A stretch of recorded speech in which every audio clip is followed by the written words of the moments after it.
are you staying for the weekend with him, or do you want to drive back with me? I guess I need to drive back with you. Okay, alright, then I'll take you guys back up here. Okay, sounds good. Alright, we got it, and then we'll just... You will be driving. Yes. Thursday, right? Thursday? Yeah, Thursday I'd be heading back. He's also driving. Yeah, Is your bed a we'll US take the lab? rest of the people, everyone who's not here. Yeah. Okay. Okay. Because I just can't take people down there, but I'll take people back up. Because I have to come back on Thursday. So that would work out. Okay. So, yeah, I guess we don't know who's going. Did we figure that out just now? Like, I mean, who's you guys driving could go who? Yeah. together, and then Aaron can 3 go. people, including you? Or I think... I could fit 3 people in addition to me. It might get a little bit tight, like we would have to put, probably like carry-on type stuff Okay. in the middle seat in the back, but it wouldn't be like... So I think I can go with you and come back both. Yeah, you, whatever.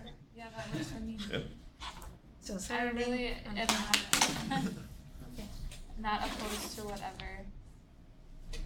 We'll obviously figure it out and solidify it more later, but as long as we know that we're getting picked up in Boston Right. and we're driving down there. Okay, and so then we're just gonna book that airplane ticket. Okay. What's that? We'll just book that plane ticket. Yeah, I think so. Levi brought up a good point. We should disable cookies and track Oh, and stuff. for sure. Yeah, I'm I gonna don't know log if it's out. gonna matter. I'm gonna log out on my Gmail because I think that's how they're tracking what I'm doing. Yeah. Yeah. Anyways, I'll do it and then I'll buy it tonight because I'm tired of having it hanging. Are we over still my buying the same tickets then? Yep, same tickets. I think those are the best ones. Is Svetlana coming today? There is always chance, but it is very low. Okay.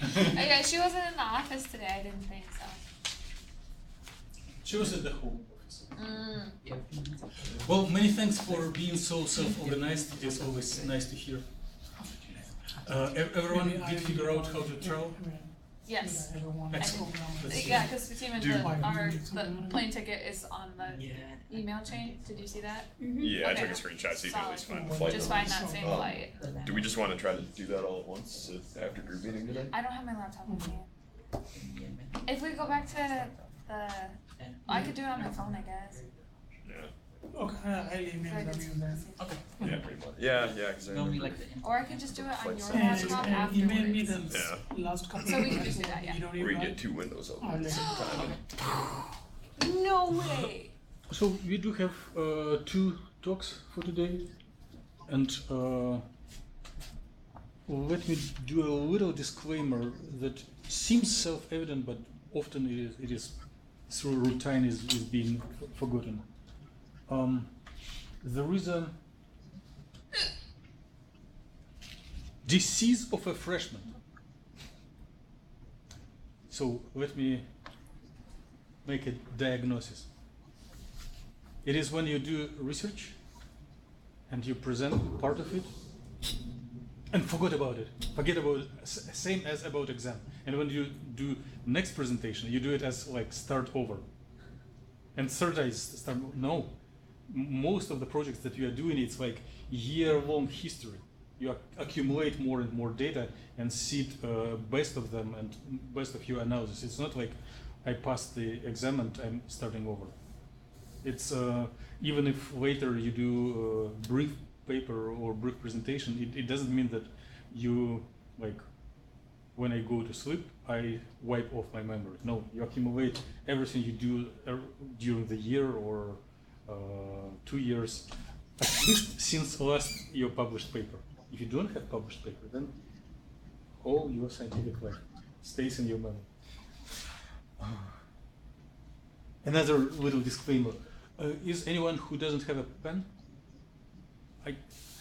I have a couple of sure. So the main idea is that when we listen to a speaker, we are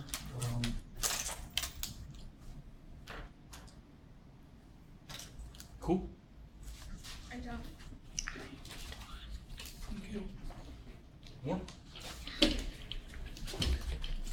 Check if it rates. Oh my goodness, I got the fancy one. Yeah, the lucky one. So the idea is that we are practicing life as a big collective brain, and we are helping the speaker to improve and get feedback for the future. And if we do the same for each other, we will be stronger than anyone in the world. At least stronger than all regional universities of our level. So the idea is that when you listen, you either stop the speaker and tell you're wrong because of this and improve, or if you are hesitant to say it, you just write. I didn't stop you, but you're wrong. You need to improve this and this. And when, as a speaker, you get back this writing, you're not like, oh, it's my enemy, I will burn this piece of paper. You are reading and carefully insert the comments back into your presentation, which you inherit and accumulate through several iterations next time. It's not like present it and forgot. No one will check. It's more like self-conscious community service. I don't care if you do or do not do, but it's really helpful. And if we all do it to each other, it will be much stronger. Just an idea. You do whatever you like, but it is helpful. So today there will be two talks, maybe of a little different lengths. The first one will be a little shorter by Daniel. And when do you return back from your trip? The 8th. Okay, so between 8th and Boston, Daniel will need to go through the exam, even if he doesn't realize it. It will be assessment by the department of his progress as a first-year graduate student, and he needs to show his best of the best that he did during the year. And today is a seed of this yearly report. So even if he is not fearing it, we all should fear of him and give him best feedback. So Daniel, floor is yours. All right, cool.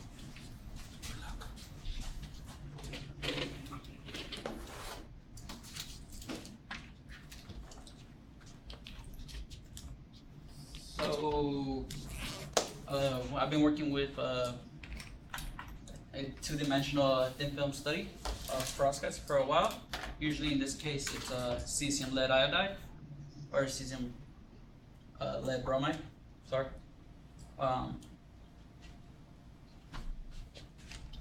So this is one of two of my models when it will show up.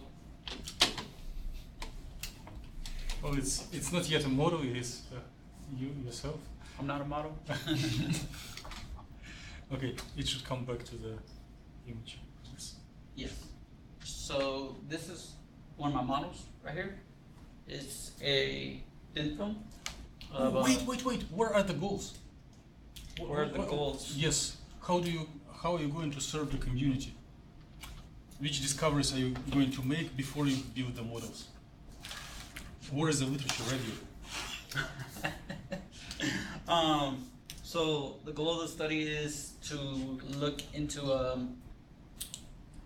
its photovoltaic properties and be able to see if it facilitates charge transfer, has minimal charge, what's it called, trap states. Because trap states, they kind of slow down the charge recombination process. But so you want faster charge recombination? not necessarily faster recombination. Well, if you don't have any type of recombination and the electrons just keep coming out and you're able to separate them, is that kind of the goal? You know what I mean? Just charge separation. Question: what is the difference between photovoltaic application and light emitting application? You should have answered. Yeah. So light emitting will basically the electron will keep recombining. Well, the charge carrier combination will come out of the conduction band and back into the valence band, and there won't be no charge separation. It will just be a endless cycle, and What that's is the recycle methods? huh? You said recycle? Oh, endless cycle. Oh, Yes. No, you're okay. That's my fault. So yes, we have that endless cycle. Then it should give off a light, and that's sort of how modern day lights work. and how do you get the electron in conduction band? How do you get the electron in the conduction band? You usually excite it, and that's energy that is required is usually known as a band gap.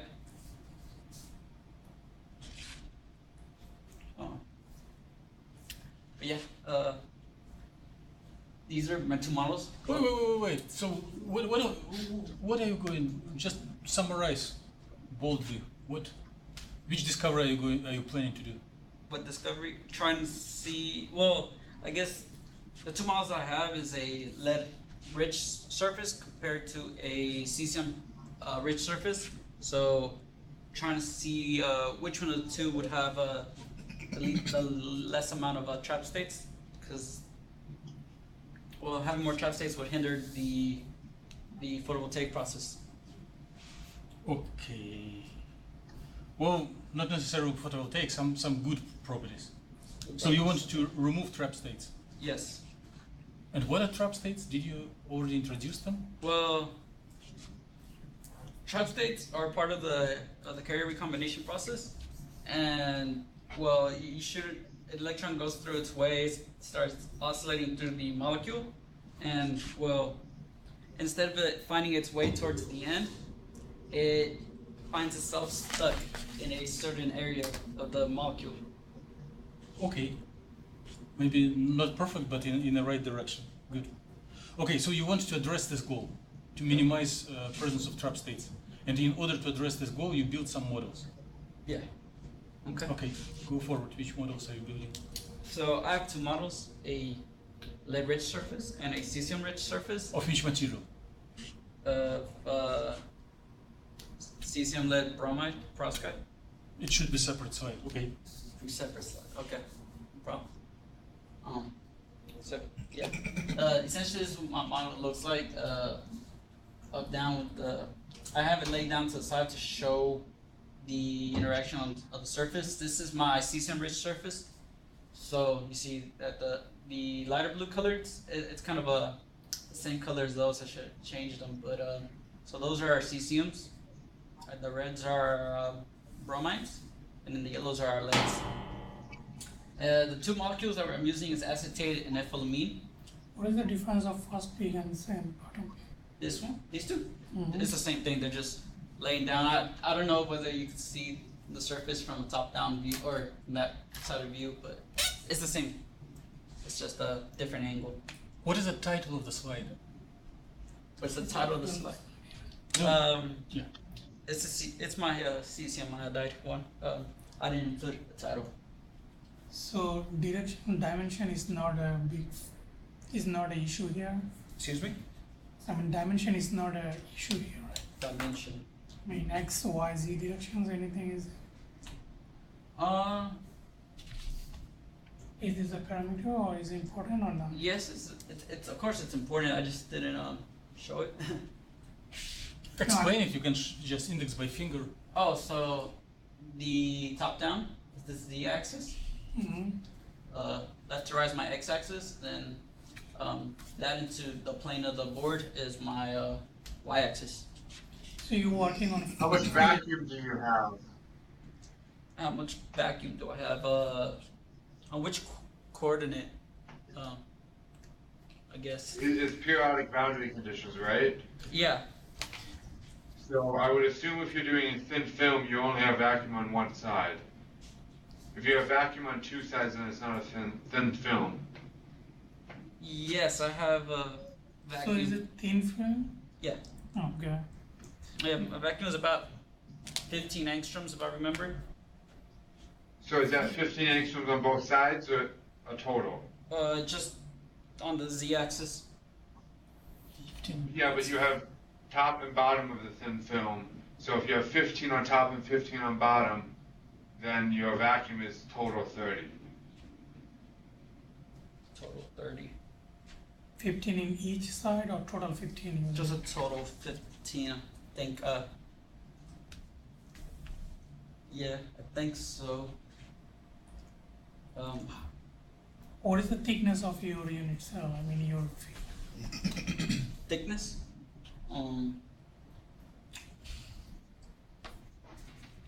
So, what do you mean by thickness? This is a 2D film, right? Yeah. So what is the thickness of this film, your film? Because it's confined in one-dimensional confinement. Mm-hmm. So what is the thick length of that confinement? Thick length of that confinement. I mean, this is 2D films. It's important parameter. Yeah.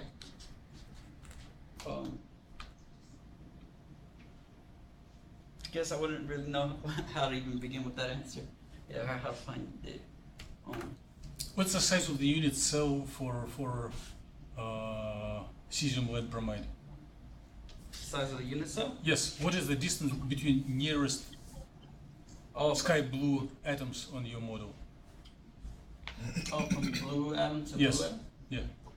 About 6 or so. Okay, and then you can just count how many of these unit cells is and scale and tell what is the size of the cell. Like 30? I don't. How many layers here? Excuse me? How many layers does it have? How many layers? It's 3 layers. So Do you- 3 times 6 equals 18. good. Wait, And how what is is this? it 3 if there's 4 of the light blue dots? 4 of the white of the dots. 3.5. Because like I see it very distinctly, like 4 layers.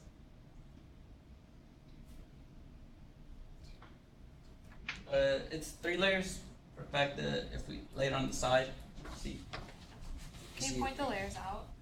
Yeah, layer right there. It's not exactly like lines throughout it like that. They're some are a little in the back, so the view of plane might be out of context. It's more of a, it's kind of hard to be able to observe it on the screen. But yeah, there's 1 layer right there, 2nd layer right there, then my 3rd layer right there. Wait, which way I are the feel layers like you've going? got half a layer that's like an extra half. So if you look at your top panel, it's like, If it's like the two Is it like both the same? layers. right, but it's easy to see on the top. So like lowest 3 dots So like layer should be like this. would be like Yeah, yeah. There's the thin film part. And the top layer would be So the he's looking surface, at like right? what happens if you have like cesium Hey, Alexa. whatever, and then so like Yeah. you're gonna kind of always have like that extra half Okay, there. alright. No, I got it. I'm good. I'm good. Okay, because the reason why if you look at the top left figure, you only have, you don't have the blue on the other side is because half of the blue atoms on the left can be on the right because it's periodic boundary conditions. Right? Oh no, I was thinking more top to bottom, I guess, instead Oh, of okay. left to right. But it's fine. We can move on. Okay, so you did build a model. Oh, this. So you say you are starting in selenium rich or something? Cesium. Cesium Yes. rich. So how this surface become rich of cesium? I mean, what is the more?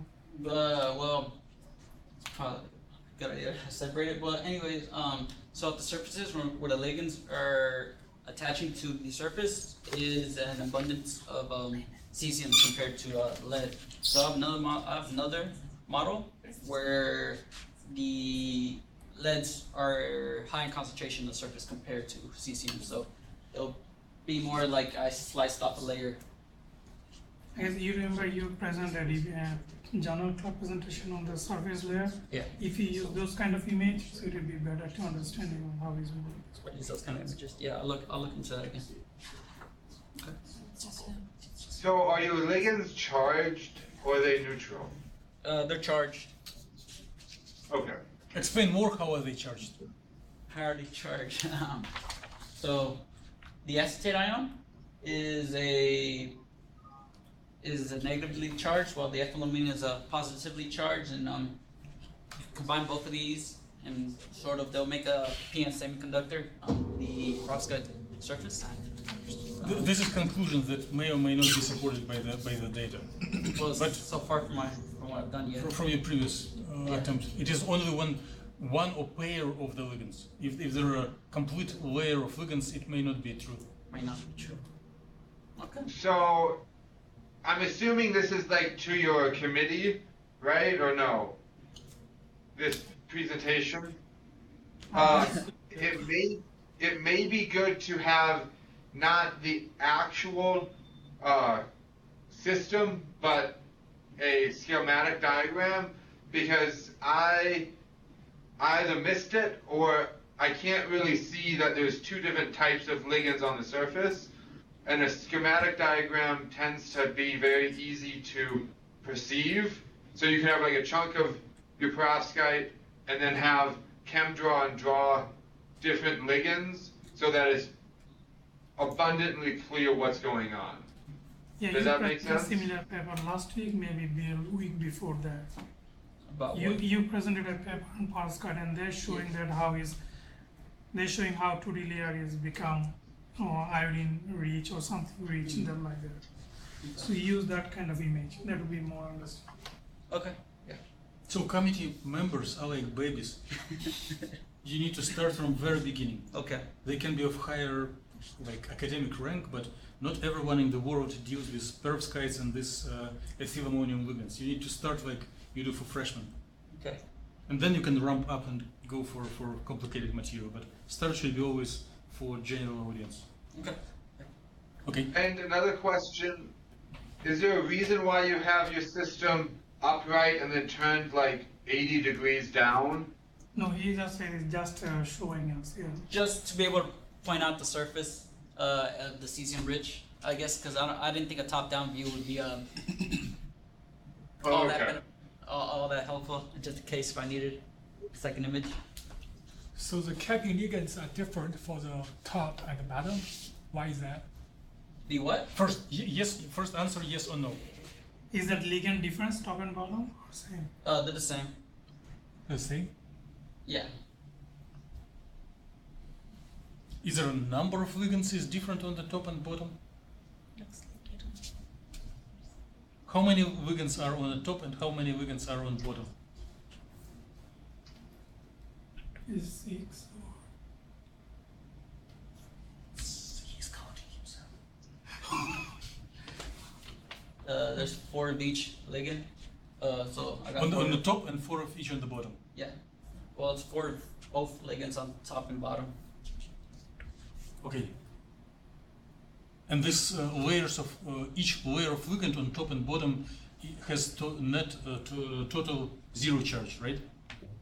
Yeah, it will be total 0 charge, I guess. Yeah, so the system won't be charged. They sort of would cancel each other out. It will be or How many? It won't. it it's- won't be? They all have it's all equal to each other, so they might have a -1 charge, but this one has a +1 charge, and they're in equal proportion to each other. So How then m- it doesn't have a charge. Okay. How many atoms on the surface of this perovskite layer? Because I'm just wondering how you place the ligand, how is coordinated with the surface. How many atoms are on the surface? I mean, how did you? What do you think when you placing this ligand atom? You just randomly placed or? Oh, the ligands? Mhm. Yeah, I just randomly attacked it. Well, normally I coordinated where the charge would be at, pointing towards the surface instead of just like flipping Pointing this towards background. which atom? Huh? Which atom on the surface? Because there are 2 types of atom on the surface. Yeah, maybe. Great question. It's very relevant and yeah. Okay, so I tried to apply the acetate ion more to the metals in my compounds, so such as cesium or lead. In this case, it's a cesium-rich surface, so I'll be trying to place it on my cesiums, and then the ethyl ammoniums would be on the bromine. Great words. So You need to put it then, in separate then file. Okay. There are a lot of things on your model here, right?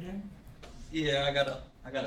Yeah, there's a lot of things. We need to know what is your model and detail everything about your model. I have one silly question. So now, why your homolumo gap is negative here? So I think I just took the conduction band minus the valence band, and I call that the Homolumo gap. It's either a hyphen or What's he the was value? I can't see. trying to put a smile symbol. Column dash and then close the bracket. No, it will become surprise model. Column dash O. What's the value? It's hard to see in the screen. The Is value it of the negative Homolumo 0 point? Yeah. 0.9. You will found the slide in the email. Just check the email. It can't be 0.9 with that DOS because unless you have It's a more, state it's more that than one. Yeah. What you did, it has to be more than one. you subtracted the wrong way. You should have done it the other way around. The other way around. Can you graphically tell what is the gap based on your density of states? Yeah. It should have been that. So like, Just approach and figure which two numbers should you subtract. When he subtract, he forget to put the minus. So what's the distance from these 2 points on the x scale? what was the From minus 1.5 to plus 0.5. 2? So what's the gap? 2. Good. Because I guess. Yeah, you I see what I did. positive, He minus, forgot to negative. put the minus sign, so it's plus Well, and it's become negative. I actually, what I also how I got this value is that's the those are the eigenvalues I used there instead of that. So that's the I can go lower. eigenvalues of the orbitals of the Homo and Lumo gap. I think I. So that should Still give that. that doesn't. Yeah, It that's shows an- like either minus 1.5 or plus 0.5. Yeah. What you did here, you did the minus 1 point something. Instead of minus, you just plus the other one. Oh, I see what you mean. Now I That's get why it. you got Yeah. the- Okay, that makes sense. Okay. Yeah. So yeah, I think if it was like 1.5 and then 0.5 and then that's what I got. Okay. This is the sum of Homo energy and Lumo energy. not Okay. energy. I see what you mean. Yes. When you present this, I don't. You like remember in class we had the intense argument about whether or not it should be centered at 0. Do you remember that? Center to 0. Yeah. Yeah. I think that in order to avoid that conflict, you should do that for this. Should do what? So center the Homolumo gap at 0. And then state that. Because otherwise, like, people like Svetlana are gonna get really upset that it's not centered at No, 0. in VASP, there we can center on the Fermi energy. Maybe it's Fermi energy. I don't know how it's going to work.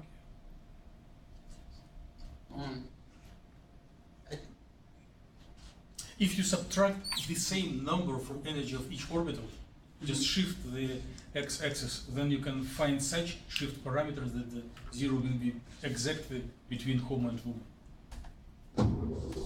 Shift it? You can. You can even change, like draw new numbers in PowerPoint. Because the energy is it Redefine the labels. doesn't matter. All that matters is the gap and the peaks That's and right. stuff. That's right. Yeah. So Because he did not able to start talking about the grainy graph yet, I guess.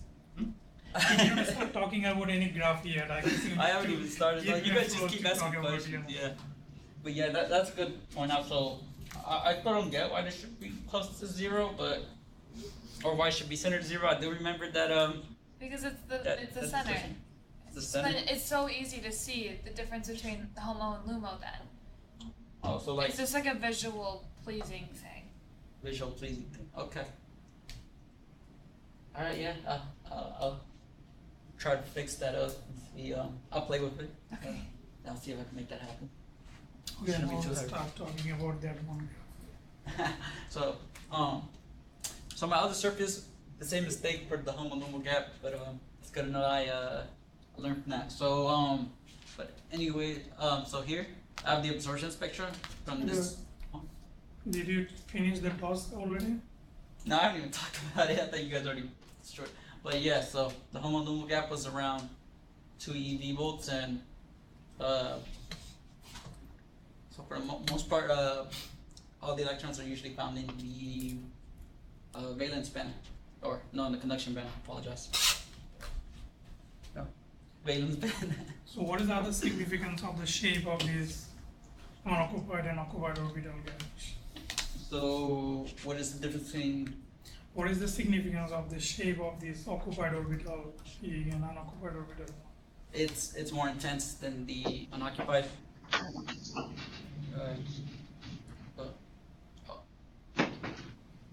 So I guess it's more likely to be found in the valence band, or Did you look at the projected density of states? no. That might be important because I think Jabez asking like a physical what is going on, and a lot of times in like quantum dots, the valence band is the non-metals and the conduction band is the metals, and you can talk about the electronic properties looking at the DOS if you have the projected density of states. Does that make sense? Oh yeah. Now I understand why everybody shows the PDOS on the papers now. Yeah, that makes sense now. Thank you, Levi. And another thing, look on this DOS. You plotted almost everything on the occupied. Then have unoccupied. It just started and you finished the. You should plot a little more energy. I mean, I tried to make it bigger. It just wouldn't happen. So, but I'll work on that. Yeah, I see what you mean. I was You trying. didn't understand how this strip worked. That's why. Yeah, I didn't. But yeah, I understand. So yeah, so sorry, my density of states is lacking. Yes. How did you identify trap states if you don't have the projected density of states? How? Yeah. Through the orbitals. Okay. And that'll happen after this live. Okay. So yeah, so I have an absorbance. I calculate the absorbance spectra, and usually you see more of the excitation peaks to be around closer to UV range than the IR range. So more optically active in the lower wavelength. Can you find online absorption spectra of perovskite thin films and put them nearby for comparison? Do what? How do experimental absorption spectra of perovskite thin films look like? How do they? Okay. You know how to find it? Yeah. You do not need to read papers. You don't waste time. Just go to Google, type perovskite absorption, search for images. Okay. And it will pop up immediately. Okay. And then you can tell whether whatever you compute is realistic or not much. Mm-hmm. All right, yeah, and I already know I'm getting chewed out for this one, but so this one is using the transition energy as the x-axis, compare that to absorption, and I don't know how to. Yeah, I don't know how well to explain transition. Oh, it won't go back. Escape.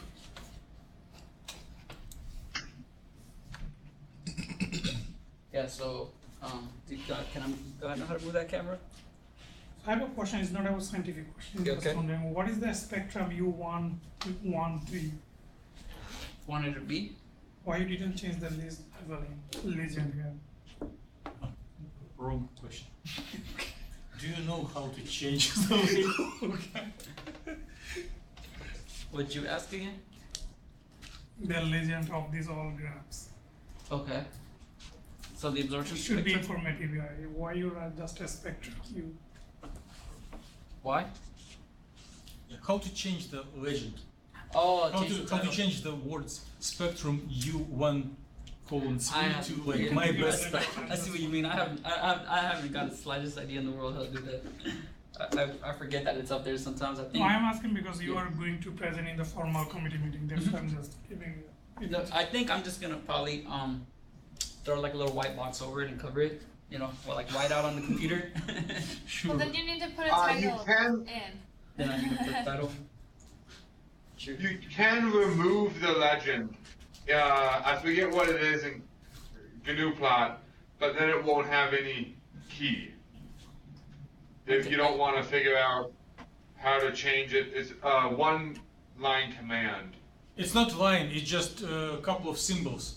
Instead of in between using columns 1, 3, and then next keyword with line, you put TT, and then in the apostrophes, in between primes, you put like nothing or your preferred word that you want to show up. What is this all keyword, man? It means title. I used only Fortran and Oh, Google that's all. for my degree. Oh. So yeah, I don't really know how to explain transition energy. If I could get some help on that, I'd appreciate that. Yeah, I included it up there, but I don't really know how to read one of those yet. How do you get the absorption spectra then? I know they're both combined. I know they're both linear to each other. I just don't know how to read a transition energy, but it's probably the same way, right? If you just Look on these two figures, then you will figure out. I mean, it's the same as like peaks kind of just flipped around. Why? Why? Because I guess wavelengths. Well, no, wavelength means energy, and I guess that's what it means, right? What is the connection between wavelengths and energy? Is it the lower the wavelength, the less the energy? Or That's, more the- that's correct, but can you write it as a equation? What is the proportionality coefficient? What is the proportionality coefficient? I remember I told you once. Maybe you forgot. You did tell me once. I probably forgot. Okay, then do not bother. Just Okay, put in a box. Ask Javed. Yeah, that's Javid's like mine. Yeah. So I guess that's what it sort of means. Is just with the wavelengths converted to energy, then. Okay. All right. Right. Good enough. So here's a couple of interesting models that I decided to show. What else? It's only models. one model. One model, many orbitals. There you go. Yes. Sorry, back on your other thing. I think it would be more helpful if you included like the absorption spectra for like, I don't know if you guys said it, I kind of zoned out for a second. But if you included one for like something that's not this model, do you guys talk about that? Like include it for one without ligands on it. One Just without the to see what ligands. happens when you add ligands. Okay. Yeah, I think when I do my committee meeting, I'm gonna have to go from the beginning, so I do have that information ready. Okay, because like this doesn't really tell you much right now. I mean, like it does, but not. Nothing You know, to compare with. you know what Yeah, I'm yeah. saying. Okay. Hey, another question. Do you know how to get the oscillator strength from Conchon orbitals? Or the formulism for it? Because I'm pretty sure if Slavana's on your committee, she will ask that. Note down Yes, these you all will. questions. You will get this most question in the group, in the committee meeting. Committee meeting is exam, so note down those questions. Yeah. It's better to find out the answer after the meeting. Yeah, there's a recording of this. I'll probably Oh, okay. look at it a lot. I may try to protect you on the committee meeting, but not against any question. So you need to prepare well. Very well. Okay. Yeah. And no, Levi, I do not know. What Okay, I guess that's you don't the- need to answer right now. Maybe you can just note down the question. Yeah, just listen to all recordings and read whatever we are writing. Okay. to you. Yeah. Maybe just include a methodology slide Methodology slide. Yeah. with equations because it is your favorite. Yeah. Of course. So yeah. Here are a certain amount of transitions. I included these because they're the most optically active compared to the other ones. Which one is HOMO and which orbital is LUMO here? Which one Conduction is and- HOMO and which is LUMO? I didn't include the HOMO and LUMO. You did include LUMO, but you have hidden HOMO from us. I didn't HOMO from you. Is there something special about the two on the left? Like, is there a reason that they have like the bold box around them, or is that just an artifact of how they No, got I copied guess- in? How he took the snapshot at that time. Uh-huh. Maybe his HOMO was 412 and everything in box is occupied. Or you, Okay. I think so. I wouldn't want to say no, but yeah, I guess that's something I have to look into again. And I guess I have a follow-up question too. You said that these are the most optically active. Well, some interesting ones to look at. Why? Yeah. How do you know that these are more or less optically active than anything else? Due to their high oscillator strength, so it's just a higher probability of that transition happening. Okay. Oscillation is why don't you show the slide with table of oscillator strengths and tell which one contribute more to? I didn't include the table. But you could. I could, yes, of course. That probably would have been helpful. I should have looked into that. Instead of just you guys have a good word. But yeah, you had something to add or no? I mean, you said that you are interested because of those give you the bright transition. Yeah. But transition to which orbital to which orbital? Because there were 4, 2. Okay, I see what you mean. Yeah, some of these were pretty high. They usually went from like 412, 411 to like 476. They're pretty substantial Okay. changes. Yeah, and I guess that's something nice to include as well. Okay. Yes, Alyssa? I just for the what's the difference between like an optically active, like what are you looking for that's different from an optically active like perovskite versus a photovoltaic? I don't really know. I've never worked with it. Like I don't understand what the difference is between what you're looking for. Uh-huh. So what is optically active? So when it's optically active, it means it'll have a high absorption. So why are you looking for optically active for photovoltaic? Why am I looking for it? Yeah. Because those certain transitions, they will emit light. Light is Wait. Photovoltaic, you are not emitting light. Again, please repeat a question that you have already answered. What is the difference between photovoltaic application and light emitting application? what is the difference? Whether you separate the charge or not? Assume that you are delivering a lecture to freshmen. Okay. You cannot give short sentences. Answer Try to in full. explain it to me. I'm the perfect person to try to explain it to. So it basically, whenever you shine a light on the material, you excite the material. An electron will get excited and travel from the valence band to the conduction band. And when it's time for the conduction band, naturally it will want to go back to where it started because it's like it went to the market and then it just wants to come back home. Okay. So in that process, you kind of want it to get lost for photovoltaic properties because if you could separate the charge, you could have and you could produce energy. How is it related with the absorptions? You answered, but not directly, I guess. Yeah. I mean, for photovoltaic application, you need the electron and the conduction band. Yeah. How you will bring that electron there? How I bring the electron there?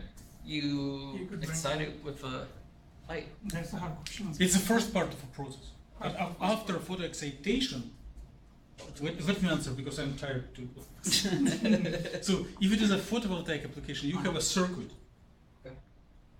And your electron and hole will recombine not directly in the material where you excited, but electron will travel through one shoulder of circuit, hole through another shoulder of circuit, and they will recombine elsewhere on the heating element or the motor.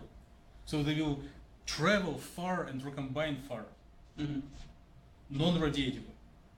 In the light emitting application, they are not, electron and hole do not travel through circuit. They recombine immediately at the same place, but with emitting of a photon. Right? So difference in photovoltaic and light emitting is that in photovoltaic recombination happens far and non-radiatively. And light emitting recombination happens locally, here with emission of photon through radiative process. Okay. but the trap state is enemy of both. Good? Yeah. Enemy. Okay. So yeah. So I have these certain orbitals. I didn't include to which transition they are to, but this is the I guess the initial transition. So here we have excellent examples of where the entire molecule is active. So what this means is that an electron can be found in all these and not just localized in one area. It will be delocalized all over the material, compared to some of these smaller transitions that are not as ideal as these two, but still not just centered around in one area, more spread out throughout the material. So the cesium iodide rich surfaces are usually, yeah. So I'm just wondering why your all bright LUMO are localized in very small area. Is it specific atom type or just Excellent question. And Yes. several people were asking. They were for some reason I noticed it. They're all localized usually around lead, the lead atom. So if you see like right here, I know it's a pretty bad example, but there's a bromide in front of the lead, and that's where the delocalization's at. So the bromide just stays on our Thing of view. view, Yeah. but actually those looks like p orbitals of the lead. It is what Alice was asking about projected dose, right? I'm sorry for like trap states. Someone was asking about p dose, Yes, that was me. and Daniel told that he declined to do p dose because she will give the same information via orbitals. And But- it looks like he's trying to address it right now. Okay. So your unoccupied orbitals are based on like p orbitals of lead, Okay. right? Yeah. Okay. So for 13 and above are unoccupied, and for 11 and below, where are the charge density localized at? in that occupied one? Where are they localized at? Yes, Oh, at which atoms? At on which? the bromide atom. So which color bromide is? The pinkish ones. So you see like right here, right there. Yeah, they're just sort of everywhere. There's some too on the acetate ion, But not much. it's negligible. Like if you see, there's also this little graph right here that'll tell you the energy based on the diagram. So it's not perfectly scaled out, but you see there's a little hump, and that's just what this is contributing to. So it can be considered negligible. So from this image, what is your main point? I mean, what is your main outcome? My main outcome. So mostly the bromides are occupying the electrons, and well, the the leads are ready to accept. Are there any other observations from here?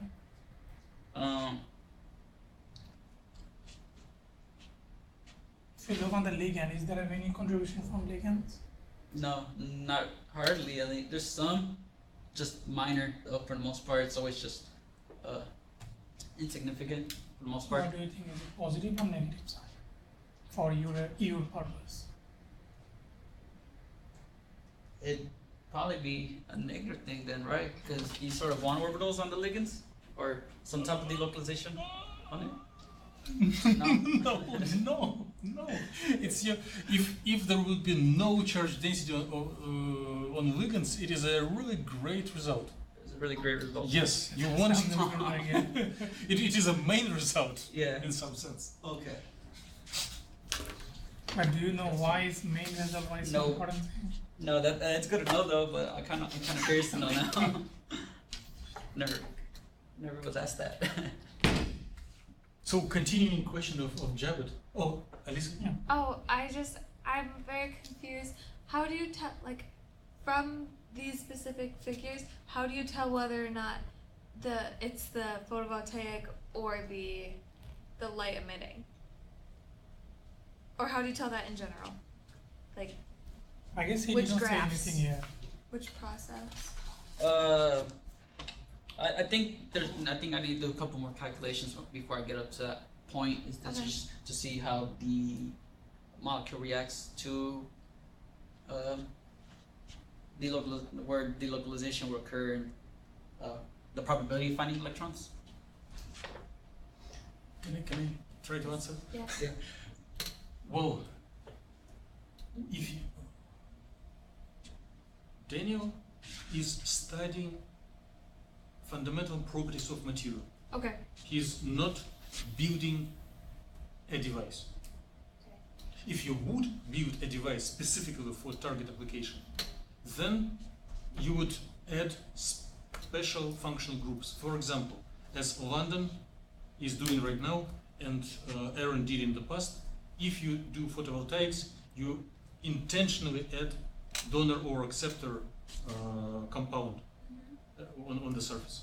Right now it's surface only, Okay. with ligands just protecting the surface. Oh, okay. So the only way you would know is if you had something else. To Yes. got it. So it's Understood. just fundamental study of the material with potential use for applications. Okay. But it is That makes this so much one more is sense. not a device. Got it. Understood. Thank you. So, Is Oh. Levi still here? No, he went to the different meeting. Okay. can you explain why? You said why not having anything on the ligands is a good thing, or? Because ligand could create the dangling bond or it can create the localized bond, and it's very hard to control the ligand surface. So ligand, you use the ligand for passivating the surface only. That's it. Okay. So it is very susceptible to create the trap state most of the time. So if you do see Yeah. charge density on the ligand, it Yeah. means you caught the trap state. Trap state, yeah. So trap state means charge density on ligands. Okay. So if you would show the orbital number 412, Yeah. HOMO, you would see that it is a trap state. You just, by some way, the presentation is set up that it doesn't show bad guys. Yeah. So. It would be better if you show that orbital too, then you can differentiate why it's not bright. Exactly, yes, Why it's yes. bright, yeah. Okay. Yeah. Yeah. Gotta work on it. So Jabet did ask very general question that has multiple answers. So his question was, what do you see on this figure? How do you interpret it, and what are main observations? And that's why I'm asking any other observations yes. there. There is an observation that Aaron would probably appreciate. Let's ask for his help.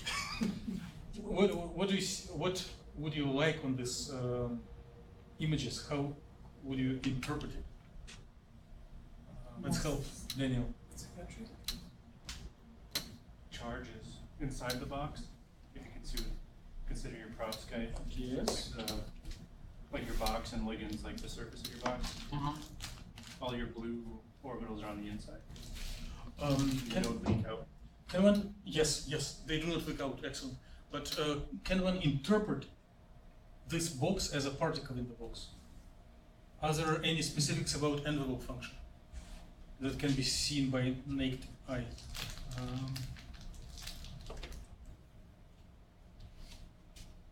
So like you can see nodes at like the top and bottom.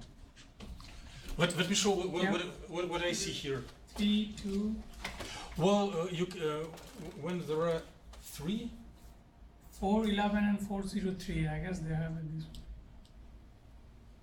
just change color. I think it look like envelope function, yeah. So Yeah, if you look on when the density is localized on lens here, it is not yet lobes and nodes. One needs to do an envelope function that go along all of them.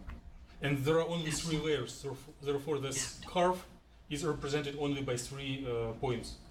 So here is again only 1 maximum. But if you go here, one can interpret it as envelope function does contain two maxima. So it is a ground state for harmonic oscillator, or not harmonic, for particle in the box, and this one is second harmonic. And same here, this one can be interpreted as one envelope function composed of these bromines, and here this n prime equals 1, n prime equals 2. So roughly, one needs to analyze it with carefully, but one can identify similarities with particle in the box. And it is not a big scientific discovery, but anyone who is reviewing your work would appreciate this analogy.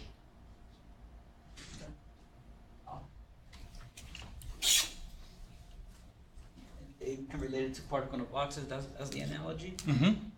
And it is kind of two separate boxes, one box for electrons and another box for holes. Okay. Oh, that's good. Is there any more final questions on this or any observations?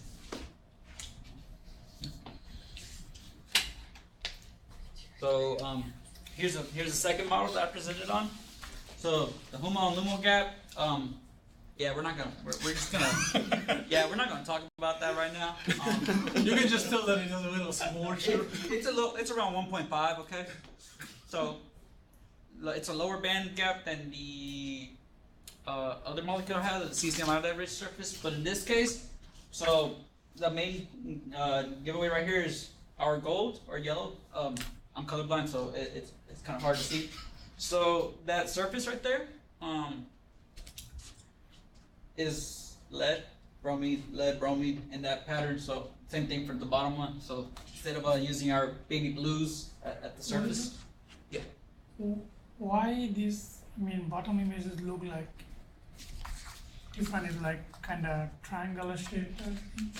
It's probably the way I orientated, because it compared to the other one where I did it, where I had it flat. This one was kind of the plane's going into you a little bit. It's sort of if you think about it in a circle, like 115 degrees. And you have used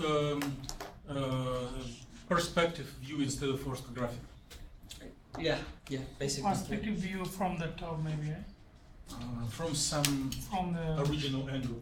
Oh, okay. I got it from the top one. I think I just flipped it to the side and whatever it laid on. I kind of got lazy and was like, all right, it's on its side. So, or I think I tried 2 different approaches on this. That one. could misinterpret your image. So.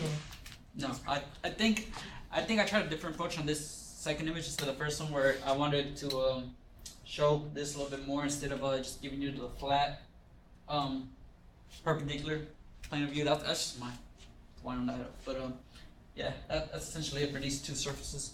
So density of states. So I guess the PDOS would tell me where what contributes to the conduction of valence bands. That be kind of helpful. But then again, I could talk about the orbitals, right? That's interesting.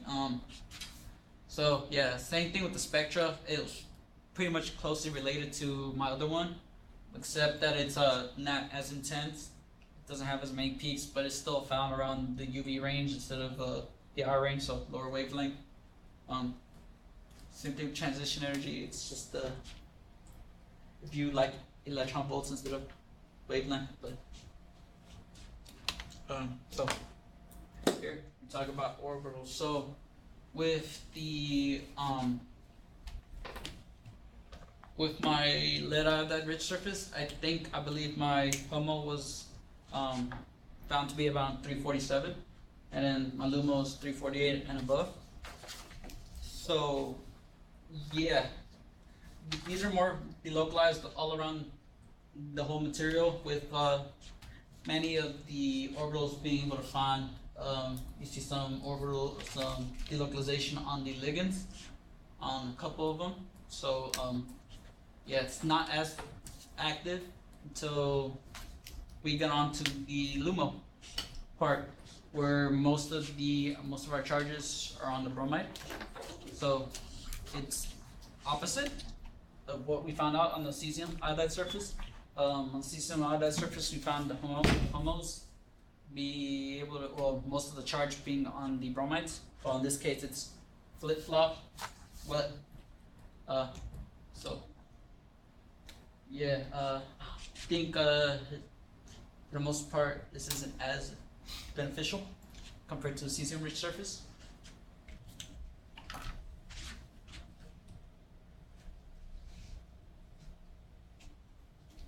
More orbitals at with higher indices. Yeah, so these are more closer. These are all more the Homo ranges with Lumo. a lot Lumo. Yeah.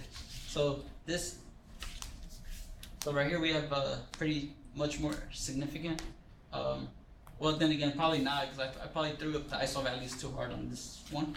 But there is delocalization found on the ligands, and yes, this right here is an example of a trap state for the fact that it's delocalized in one area instead of spread out around the material. So if you always want to know what trap state looks like, this is an example where you see no delocalization on any other part of the material, just in one specific area. So same thing with yeah. Is there any questions on this? Yes. It's not a question, it's just a suggestion. Maybe it would be helpful to make the orbitals, what is the word that I'm thinking of? Transparent? Yes. Yeah. What was the word? Transparent. So you can see through. Oh, okay. Yeah. Yeah. And just like blow them up a bit, maybe. Okay. Yeah. Yeah, I could look into that. That's of course something I didn't think about it too much. What's the question again? It was not a question, suggestion to make orbitals visually transparent. Oh, I thought the question was the material is transparent or not. Mhm. That's it. No. No, not that one. So conclusions: my cesium iodide surface is more favorable due to not being able to observe a trap state. Well, the ones I looked at. Probably the rough they were just not shown. I have to probably go back into that, double check that again. But for the ones that were most active, I didn't observe one. So, yeah, because a higher oscillator strength means the higher probability of that transition happening, correct? And trap states have zero oscillator strengths or negligible. They do have zero? Yes, trap states, Uh-huh. they're trapped because they're not useful for optical activity. Uh-huh. They are in the list of oscillator strength transitions, but they have vanishing oscillator strengths. So if you select only those orbitals that contribute to oscillator strengths, you will never show trap states. You need to find something that is dark. So basically, if I pick out any random transition that has a zero oscillator strength, most likely it will be a trap state? Yes. Okay. Alright.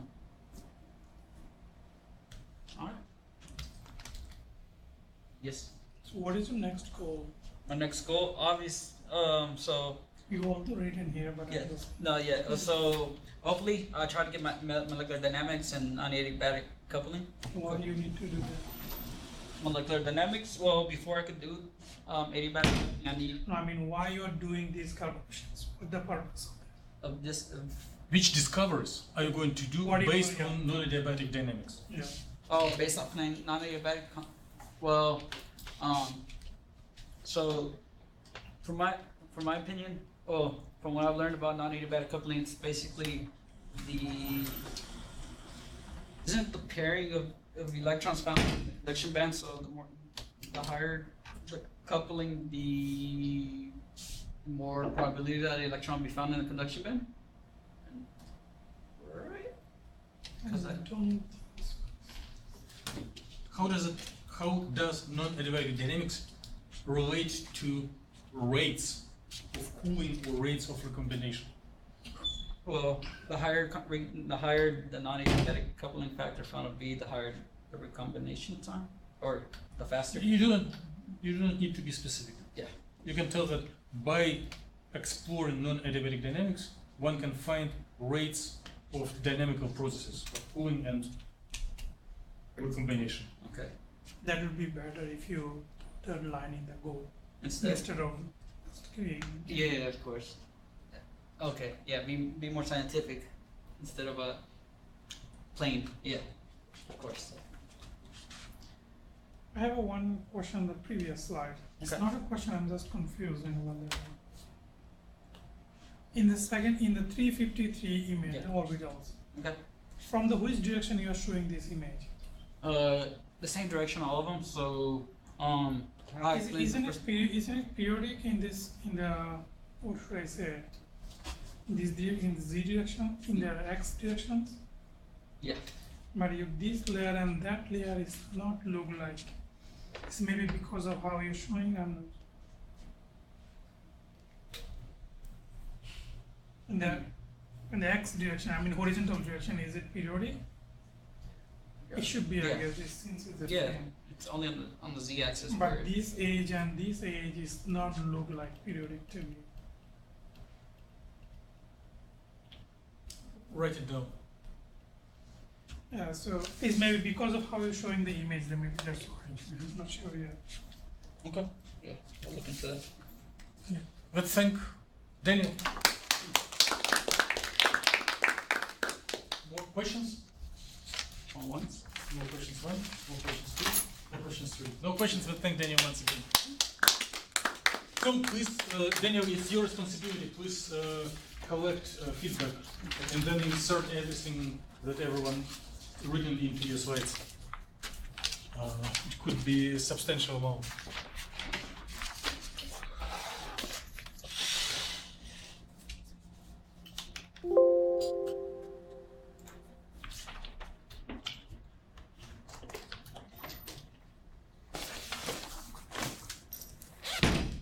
So previous talk did have like 10 slides.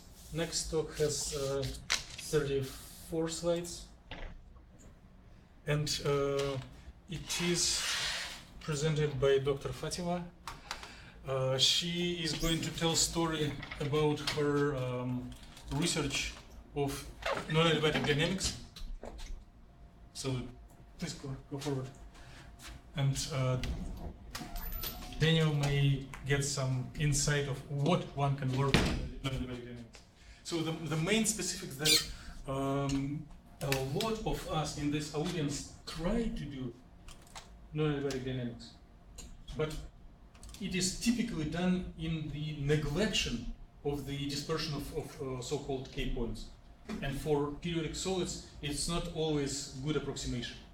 So Fatima is the first who tries to fight this obstacle. So it will be really innovative results. Thank you. And so please leave your feedback. Here are the printouts.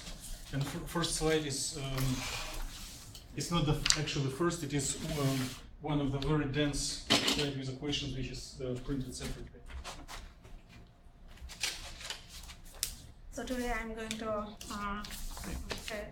talk about key point result dynamics of silicon nanowires.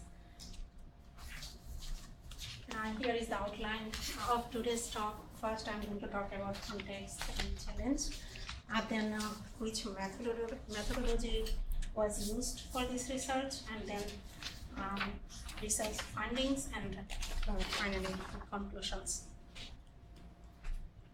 So, silicon nanowire is a unique class of nanomaterial since it has intrinsic properties such as one-dimensionality, high surface to volume ratio, and silicon nanowires are applicable in solar cells, lasers. The electronic properties of silicon nanowires have been studied theoretically with different aspects such as doping effects, surface modifications, this kind of thing. But there is a gap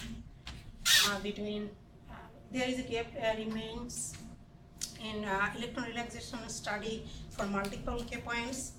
In our previous research, we studied electron hole dynamics of 3 different silicon nanowires for multiple K points, but momentum was conserved at that time.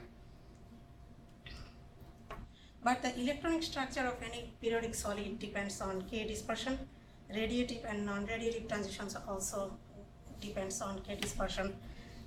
So in this research we study at electron dynamics. We didn't include whole electron dynamics of three different nanowires for multiple K points, and this time momentum is not conserved. So now I'm going to talk about the methodology. Molecular dynamics is a suitable approach to calculate on-the-fly electron to lattice couplings for semiconductors, and based on the density functional theory, a combination of rate field theory for electron relaxation and with on-the-fly coupling of electrons to lattice were used in this method. And here we can see the one electron Kohn-Sham equation, and this is the solution of this equation. Here we can see the wave function. This is, since the structure is periodic, one-dimensional periodic, since it is nanowire, so one-dimensional and periodic along z-axis. So this is the this is a periodic wave function, block wave function, and G is the reciprocal lattice vector. What is the dimension of the reciprocal lattice vector? 3. No, in which units? I understand that it's three-dimensional, but in which units? Dimensionality in means of, is it like energy, time? What is the units of the G vector? Angstrom. Or inverse angstrom? Because you multiply G times R, and then you get dimensionless. Okay, inverse distance. Okay. Since R is distance, yeah. I have one question about the previous slide, actually not this slide. It's not a question, I don't know, that's why I'm asking. Is it K point, momentum can be changed in radiative transition? Or do we need to conserve? I hope I didn't look, well, I lied, I didn't, but I expect very much that through the slides there will be K-point resolved radiative transitions as well. Oh, okay.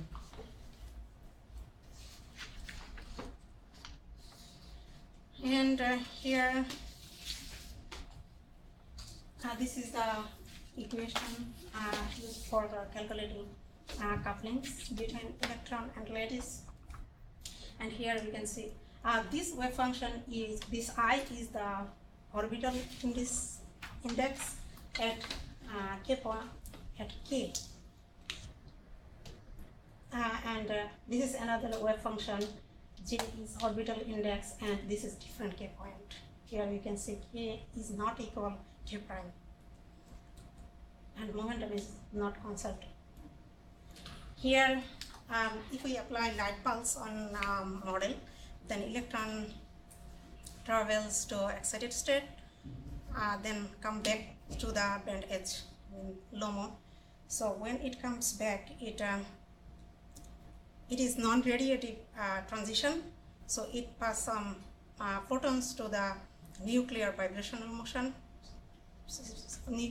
Nuclear vibrating because we applied heat, and there are and here we see the time interval between these two wave functions delta t. We are considering 1000 time steps. So when electron comes back to the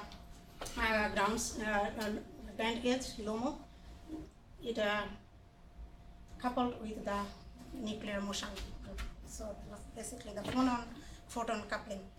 Should it be delta T in the denominator for your couplings? Yeah, here. So the smaller, so that it looks like a derivative. Okay.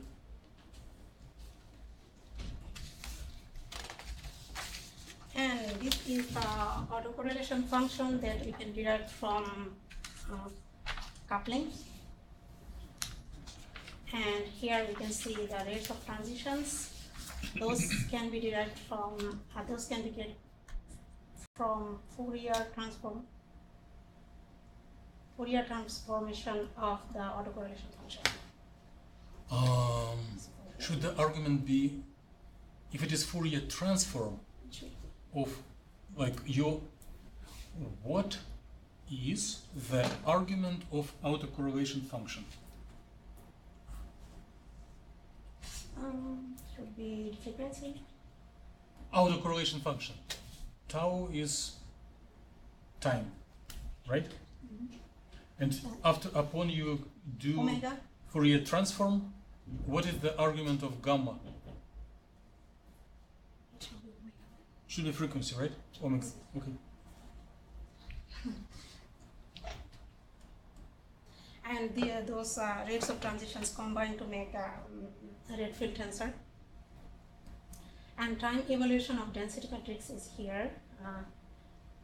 And this term is for electronic energy dissipation, because when electron comes back to the band edge, it dissipates energy, I mean photon.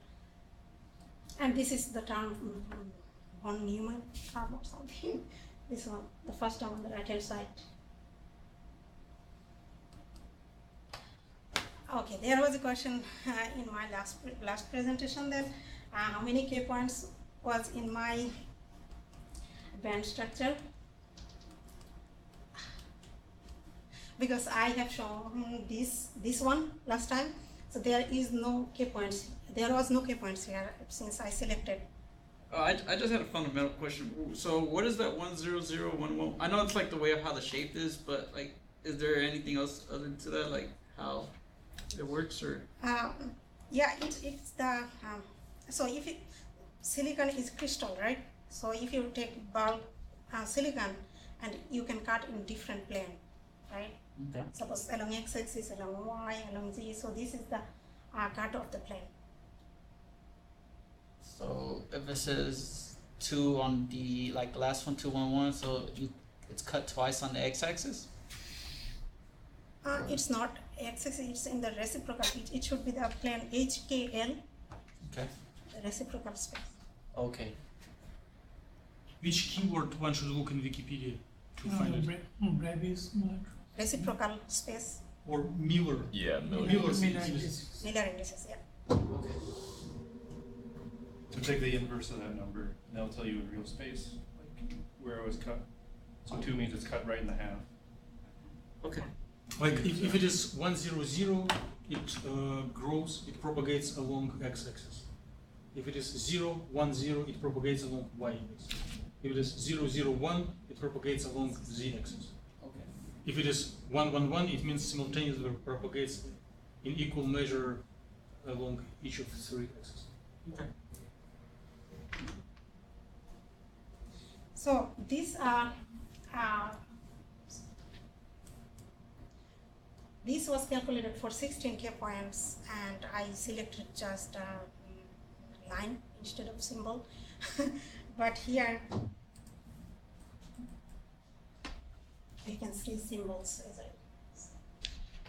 but we are considering only 4 K points for these two nanowires and 3 K points for this one for our calculation. Why?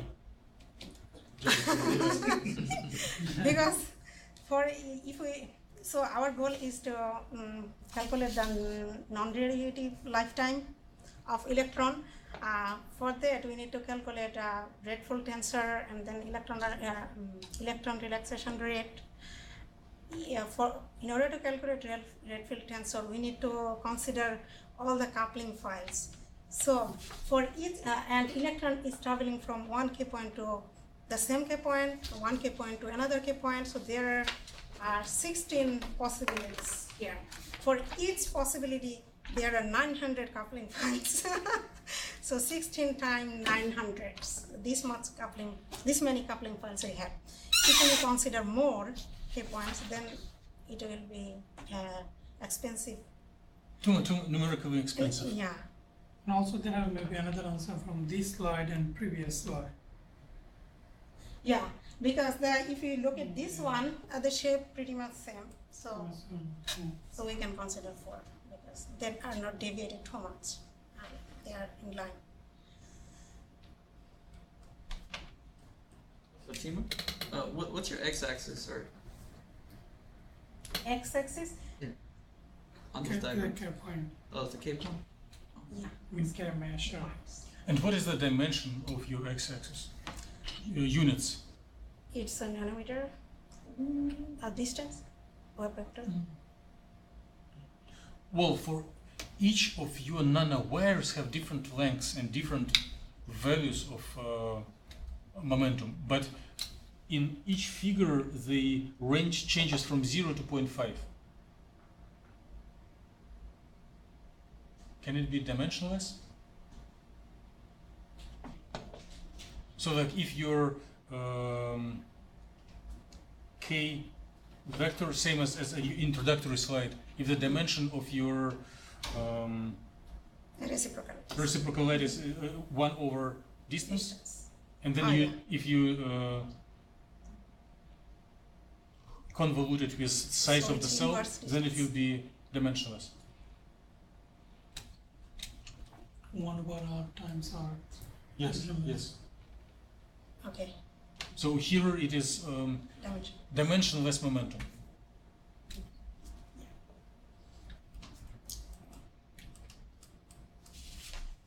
Okay, here we can see the path of electron dynamics. So we can see electron can travel from this K point to this one, the same K points, or it can travel from one K point to another K point. So this is direct transition if the K points are same. This is direct transition if the K points are different than this indirect transitions. So in order to calculate the red field tensor, we need to include both direct and indirect transitions. And the main goal and main novelty that you try to investigate and deliver is the role of indirect transitions. Yeah. Okay. Yeah. So if we want to calculate red field tensor in our local computer, we should have 3 kinds of files in that folder. Number 1, all coupling files, and it includes direct and indirect transitions, direct and indirect couplings, direct and indirect coupling files for direct and indirect transitions. All energy pop files, because I already mentioned that for these nanowire models, we considered more than 1 K points. So for each K point, there should be 1 energy pop file. If we consider 4 K points, then there should be 4 energy pop files. And this correlation code, you can see there are 2 names here. So they are involved in this building this code. I'm going to talk in details of coupling files now. So number 1, that folder should contain all coupling files, direct and indirect. Direct coupling files means couplings of orbitals at same K points. So suppose from K point 1 to K point 1, K point 2 to K point 2, K point 3, etc. And each for K point 1 to K point 1, there are 892 coupling files, and for K point 2 to K point 2, another 892. So there are 4 sets, yeah, and each set contains 892 coupling files. Now the indirect couplings, this coupling between orbitals at 2 different at 2 different K points. I'm sorry, these should be K points. And the form of the coupling file should be coupling dot K point 1 dot K point 2 and then the number. So each indirect transition should have 892 coupling files, and there are 12 sets here. Huh? How many? 12. Huh? 12. How many sets? 12 sets. 12 sets? And So then these are 4, four total 16. And 16 is 4 times 4, right? So because you have Yeah. It's matrix 4 by 4 from each K point to each K point. So there should be totally 16 sets. Yeah. Out Four of them, sets. 4 diagonal and 12 off diagonal. Mm-hmm. Okay. So this is diagonal means the same K point. Yes. And that's why I'm telling that here for indirect transition 12 sets, for direct transition 4 sets, total 16. Can I draw something? Yeah, sure. If you would present it to a new audience who never will see it for the first time, It's a combination of 4 different K points. Not a permutation, it's a combination of 4 different K points. Okay? Yeah, it's a 1 to 1, 2 to 2, 1 to 2, and then 2 to 1. Mm. Yeah. and then you can tell that there are 4 diagonals and 12 off diagonals for total. Right. Mm-hmm.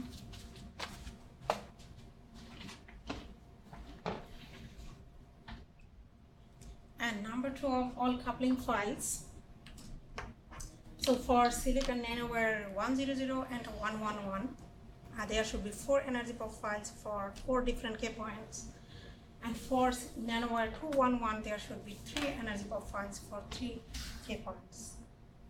And this is the format of the energy profile. This is these are the number of states, these are the energies of that state, corresponding states, and these are the number of electrons. So the energies of orbitals of the same index will be different as you travel from one K point to another. Yeah, exactly.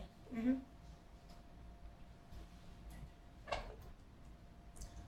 And here is the code.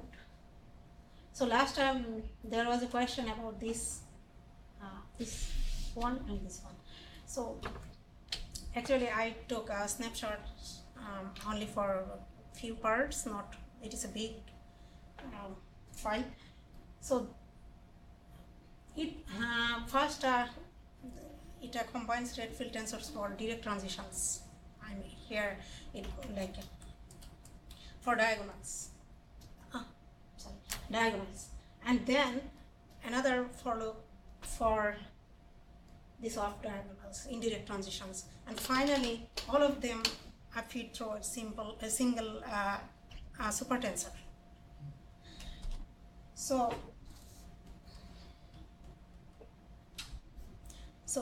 it calls only this one, not this one. I didn't. This one contains all these 16 sets.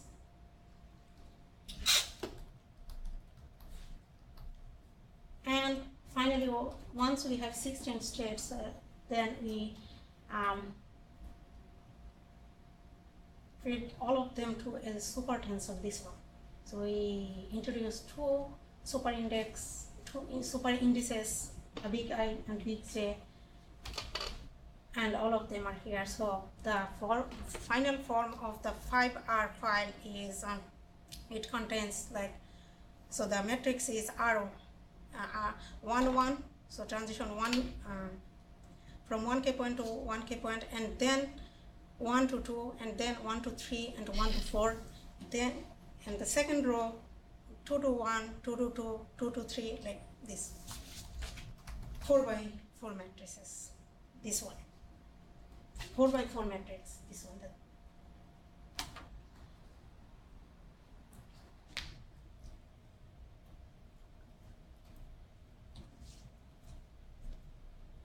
Here we can see this 16 rate field tensors file we will have, and using the previous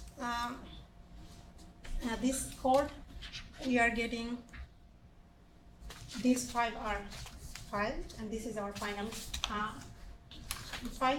We use this one for electron dynamics calculation. So this 5R file should be 6 times heavier than this triple R files, right? 16 times heavier, yeah. Okay. Mm-hmm. And this is the energy profile. So for each nanowire, we have 4 energy profiles for 4 different K points, and there is a part on that correlation code, MATLAB code, So put all the energy states of all energy pop files in a single energy pop file, and there is this one. It contains energy states for all 4 energy pop files. And first, it contains, it is orderly arranged. First K.1. Suppose if the energy pop file for K.1 contains 71 to 120 states, then this energy pop file will contain 71 for K.1 first, and then 71 for K.2, then 71 for K.3, 71 for K.4, then again 72 for K.1. This sequentially it contains the states. And here we can see the 5. I didn't cover all the states here, just I selected some range 0 to 100 of these 5 are files that are final red filters of files. And so if I include the whole range, it will not be made. It will be still. It is not. I don't think it is like explainable or something. So I didn't include all of them. It's just. Can you please repeat what is the meaning of a super index? You didn't introduce it before, but just repeat it. In this diagrams, you have X and Y, or whatever, I and J. What is the meaning of this I and J? What does it label? I and J. So I is for K point, one set of K points. So it contains. Okay, keep going. Discuss later. So here, if I go to, so here we can see this I is K point, number of K points here 1 to 4, since we have 4 K points. So 4 minus 1 times n states. N states means if we look at the energy pop file, the maximum number of states minus minimum number of states plus 1, that means the total number of states in energy pop files, that is n steps. And I is the index, we can see here 1 through n steps, 1 through all the states in the energy pop file. So this is a big I, and this big J is another set of K points because it is indirect, right? So it will travel from one K point to another K point, not at the same K point. So would it be right to say that one super index encodes 2 simple index of orbital and index of K point? Points, yep. So it is just 2 numbers encoded into one number that ranges in a larger range. Yeah. Okay. Exactly.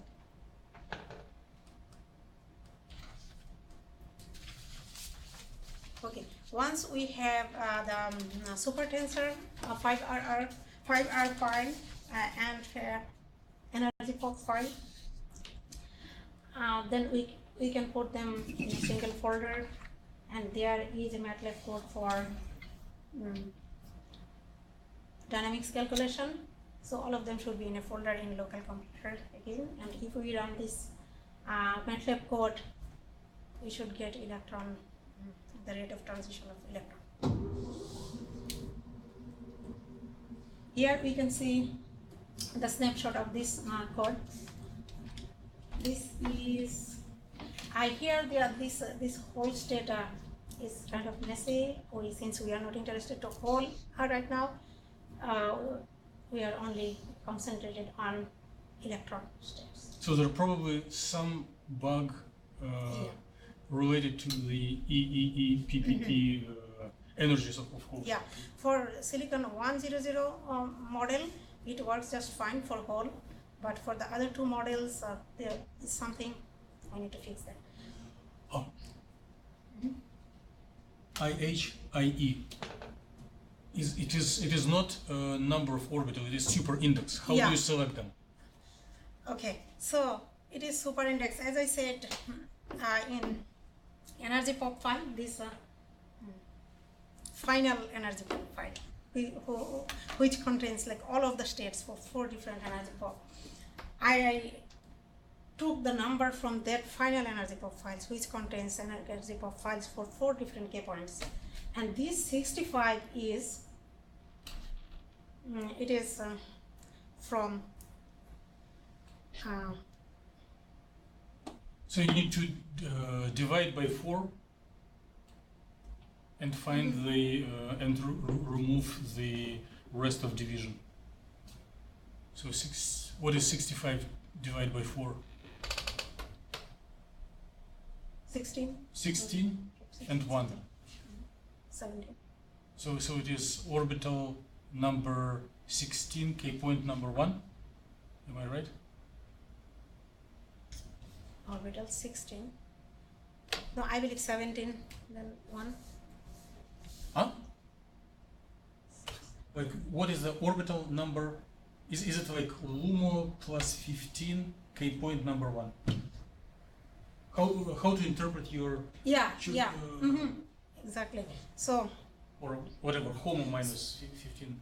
K yeah, point so Homo is first Homo is for K.4, and then K.3 Homo, and then K.2 Homo, and then K.1, then again K.4, 3, 2, 1. Okay, and IE equals 23. Which orbital and which K point is it? So it is 4 orbitals, Lumo plus Wait. It's Lumo plus 5? K point number 3. okay.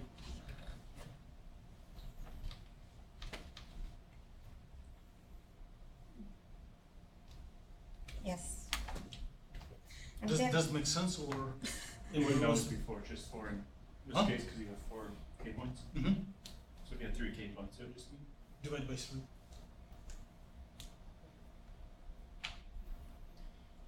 any question? If you're not confident, if you do not believe this encoding, write down the comments for future improvements.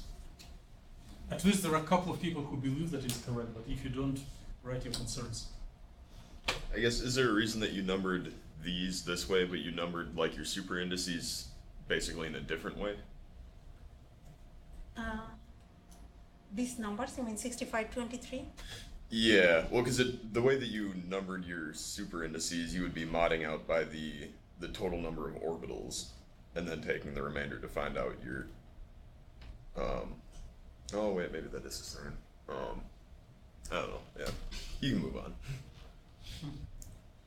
So I think I can, what I can We do. need to go through the whole screen, then we can make sense. Yeah. Well, right. Yeah, it's really more That's just like a why I technical really, question. I mean, it. But it is critical. The whole code is based on this technical question. If you do error here, the rest doesn't make sense.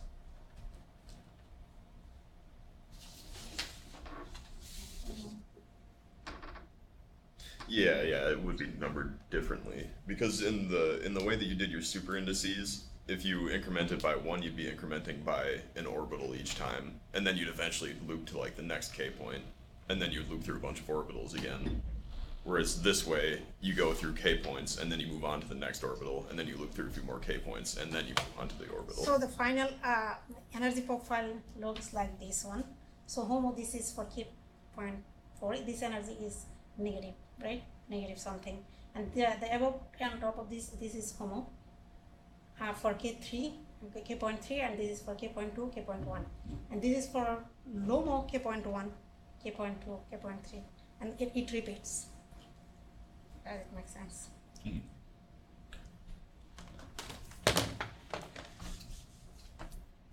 So that's why this is a big number, 65. I can put here 1 to 20 because it is a big, it contains big number of states, so many states.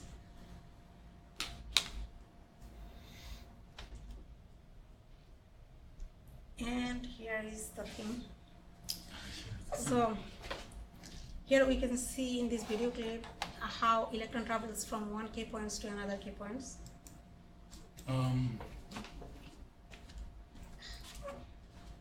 Let's fix it. Do you know how to get back from making notes into maybe escape.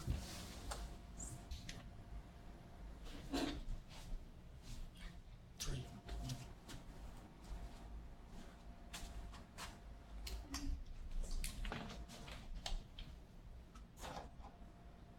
Yes.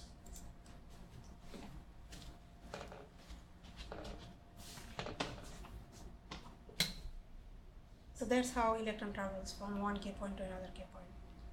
We can set another set of different set of. Once again for us.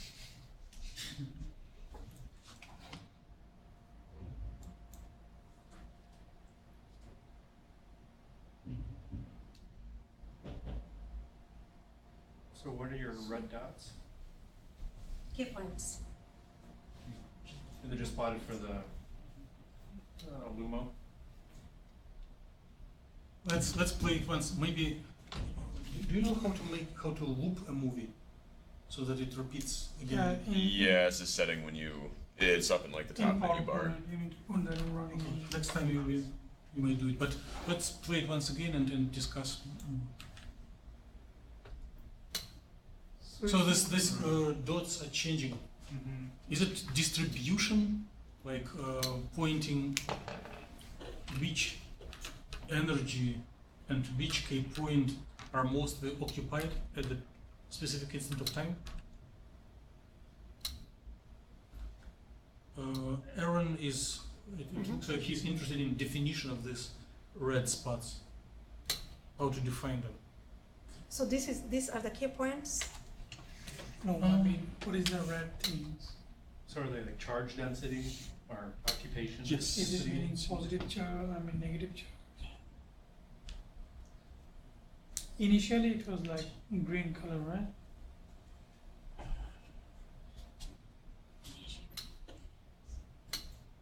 There are some. Oh, no. Yeah.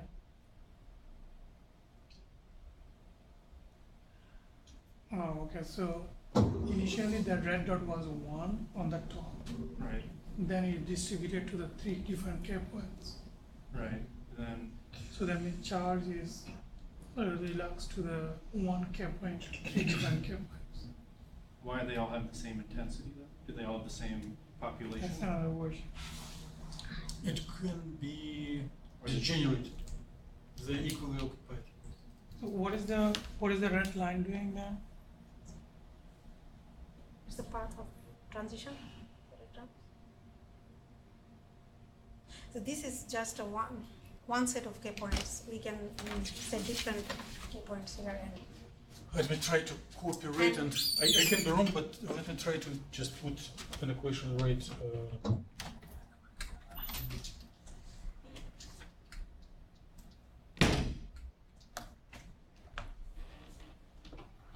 So it is distribution of energy and K and T, so it changes with time. And it is summation over orbitals over K points. It is distribution like delta function of energy minus energy of orbital at given K point, bracket, times delta function of K minus K prime times occupation IK diagonal part of density matrix of time t. So if this orbital I and K point K are occupied at time t, then there is a blob of density. Make sense?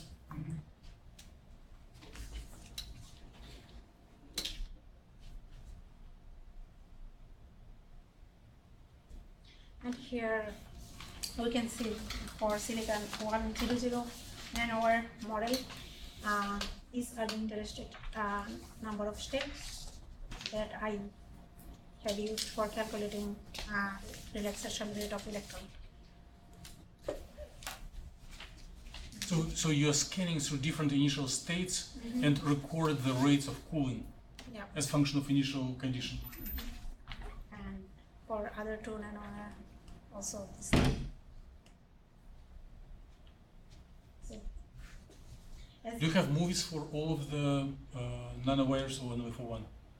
only for one. Okay. Next time maybe for all of them to Yeah. see visually the difference. And this is what we have as a first slide, first printout. This is. So it is not visible on Yeah, the screen, but I we may see it on the printout. So please guide us through.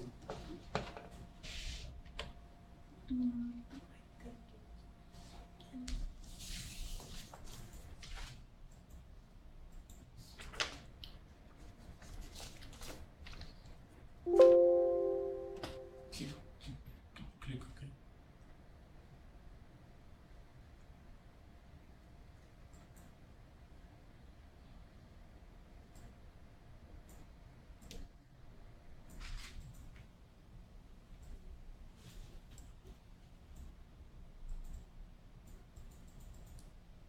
Just maybe explain one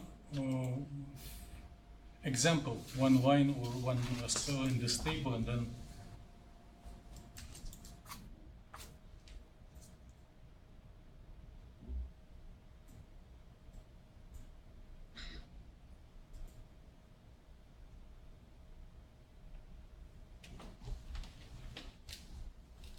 Suppose this one. Okay. Suppose for 100. So I feed there for 100 model. Here.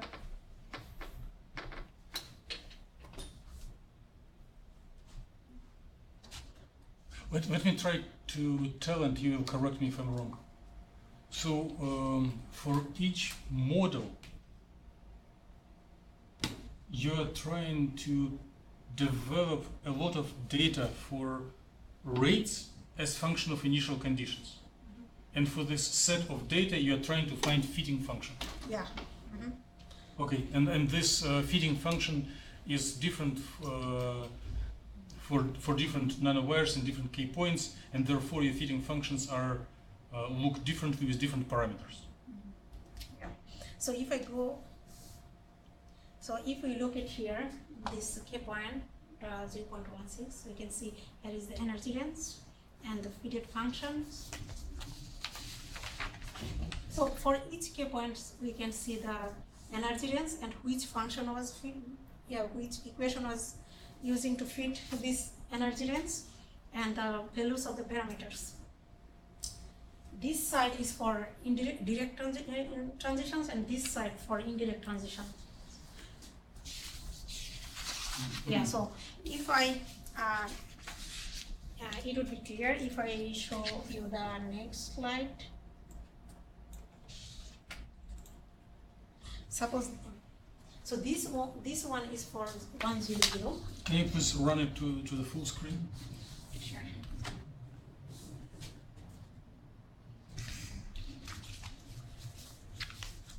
So the symbols represent your numeric tables, and lines represent the functions, your fitting functions. Yeah. Okay. Okay. So as I showed earlier, the big table, the interstate number of states for which I calculated relaxation rate of electron. So this x-axis is the dissipated energy, and this is the natural logarithm of relaxation time for 10 number of states. Here we can see each set of data, like here the indirect transition for K point 0 and direct transition for K point 0. Those are same color but dark and light, so that we can see that the same at same K point direct and indirect transition happening. So for a 0, K point 0, this is the blue set of data, and this light blue is for indirect transition here. So we can see the first couple of points, this energy range, it is fitted through a straight line, and this another one, another straight line. And for all of these K values, first couple of initial states follow the electron relaxation rate follow energy gap law, and after that number of initial states, electron relaxation rates follow inverse gap law. So those functions were written in the previous table. So this, the fitted function of this line and the parameters, intersection and slope. For this one, intersection and slope, the fitted equation was in the previous slide. So you have for each color you have two lines, one for direct transitions only, and another for indirect transitions enabled. Yeah, but those are darkened light colors. And Light colors are indirect. The main result is as soon as you enable indirect transitions, your time on logarithmic scale becomes much shorter. Yeah. It shifts by orders of magnitude. Mm-hmm. So the effect of indirect is really drastic. Mm-hmm. Because here we can see that indirect transition is quicker because in indirect transition there are multiple pathways to relax from one K point to the ground state. That's why the indirect transitions are quicker than the direct ones for this nanowire. And these are the at different K points, the difference between indirect and direct transitions, and we can see there. Oh, it's not times, it's Logarithm logarithm of time, yeah. So you need to Yeah, it should be logarithm of time natural. Okay. I have a simple question. So what's the meaning of energy gap for the indirect transitions? Energy. I Give have, energy gap law. I have an answer. So it refers to initial conditions only. Energy difference between electron and hole at initial moment of time. Okay. Will you buy it? Then there is no energy gap law, right? If there is It's not literally energy gap law, but it is the common concept that can be used as an auxiliary tool to analyze data.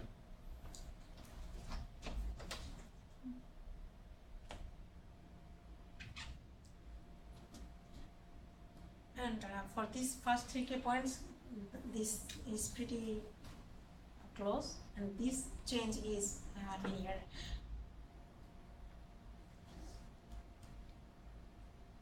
And this is for nanowire 111, and these sets of data also fitted same way. Just a second. I just suffer to see wrong units.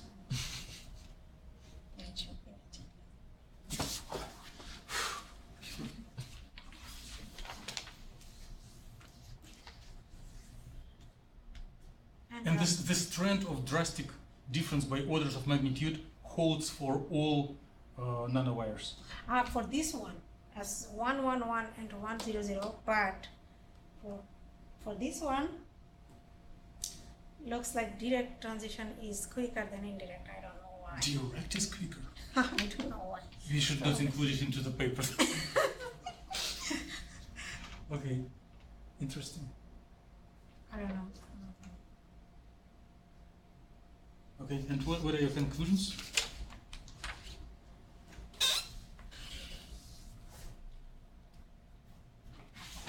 So, conclusions in silicon 100, the indirect transition is quicker because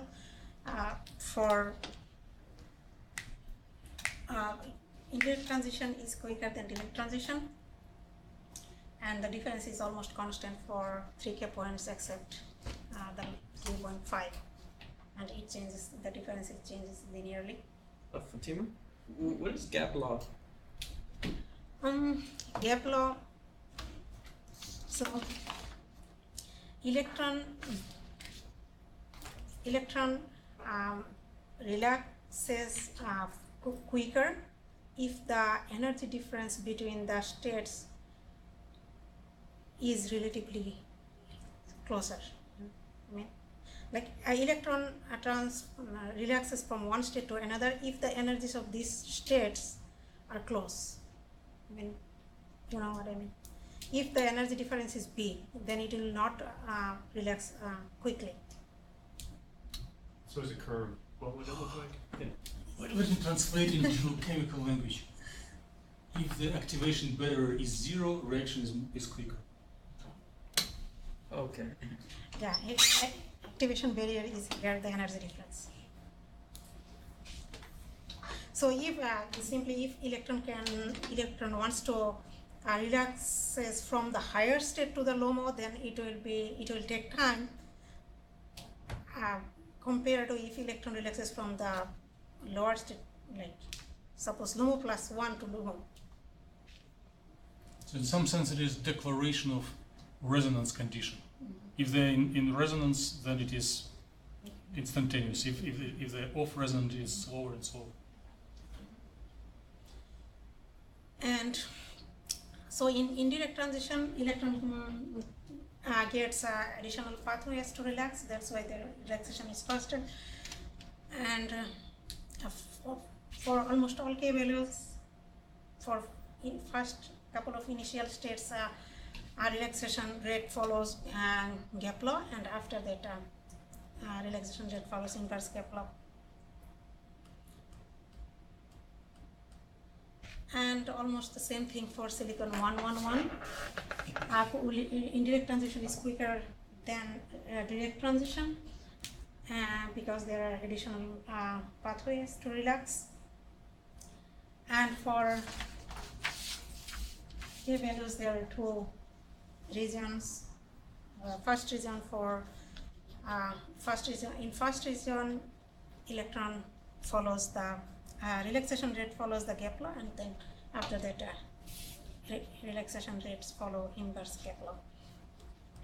For silicon 211, direct transition is quicker than indirect transition. I don't know why it's pretty strange, but and gap law for the initial couple of condition states, relaxation rate follows gap law, and this is the same for all the nanowires. And finally, acknowledgements, Dr. John Vogel, Yolon Khan. I want to thank Aaron. He's very helpful. And then, thanks. Okay, then thanks, Fatima. Someone has a job. Yeah. I feel like I'm just. Are there more questions to Fatima? Or everyone is satisfied? Sort of related. So if you were an experimentalist and you wanted to observe an indirect transition, how would you, or what experiment would you use?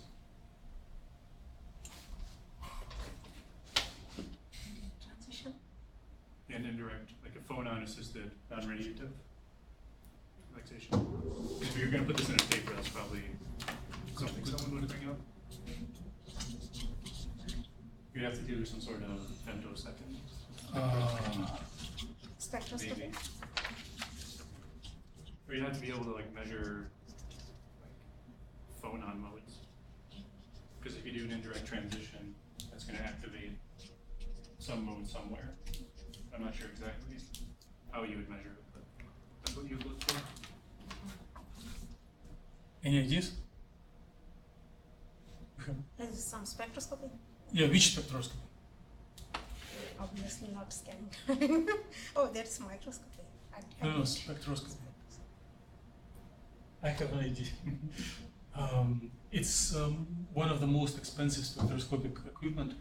You may want to do 4-wave mixing or 3-pulse photon echo when you have 3 lasers at different angles. With time delay, submit your pulse, and then the signal will go into the 4th direction.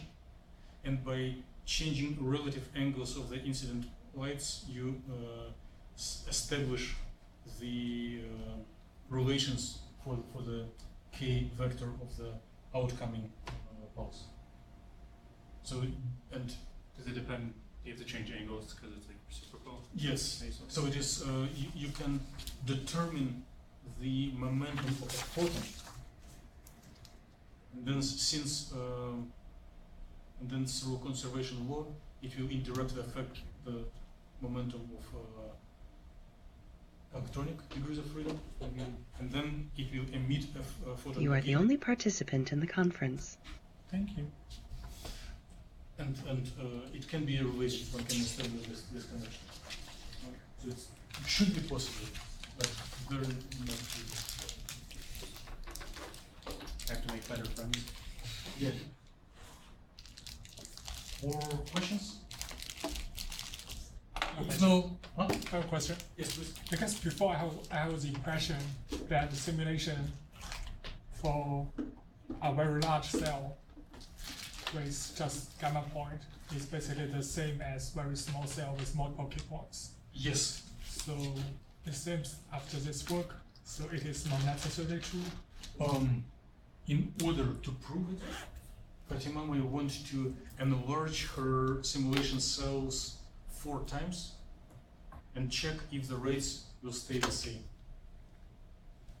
But for some models of practical interest, super huge cells cannot be possible because even unit cell is already big. And it was always interest of community. Like, is there a chance to change the value of momentum during the relaxation? So even if it would have no practical implementation, it would answer a lot of curiosity questions. Okay. If not, thank Fatima once again. And please collect feedback from everyone. Yeah. So London volunteered to present this Friday. What will be the topic? Essentially the same thing that I'm doing, except it's like a methyl ammonium lead iodide perovskite. And if I remember correctly, it's an anodized titanium dioxide. So it's not quantum dots, it's like a 2D film. Okay, and who are the authors? I can't remember. Oh, it's a literature Yeah. presentation. You recognize the one guy's name because he does